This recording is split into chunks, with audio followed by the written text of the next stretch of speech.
Hey, this is the boat doctor out here on a jet. He took his prop off, his lower unit went to a jet. 20 foot North River. He's got a couple issues here actually.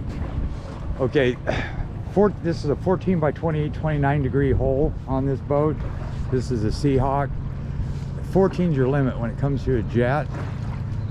So I mean, it will work. I'll see how it does it. Thank goodness for trim tabs, because that could help pop this thing down, because this 115 is 80 at the pump and you still lose on top of that. So even if this was a prop, if you start loading it up, it'll do it, but it's going to work it.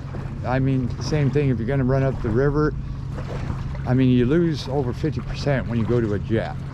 So it ain't gonna be no powerhouse, but it should make it up. And I'm gonna see if this sits way out from the back of the boat, and they put a plate on that just to keep the splash from coming up. That kind of somewhat worries me, but I could be wrong, because they put this jack plate on it and it is a little low, and they do need to adjust that reverse bucket. And then his transducer is way off. He's got it tilted that way. That should be tilted down like this. And it's a 2004, it has fuel in it. But when you put this here, needs to be adjusted, because when you put it in reverse, it doesn't lock in like it should. And forward, you definitely want it to lock, because if you don't, man, you could be going, that sucker will just stop on you.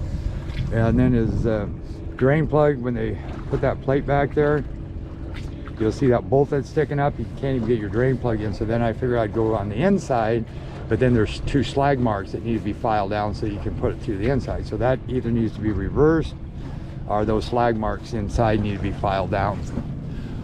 Okay, cold out here, man. Look at this tide. Holy smokes. The dang old dock out there is almost underwater. See the pylons way up here? Trees almost, look at that. Way up here, fence. It was up to the wall over there. Okay, boat doctor out.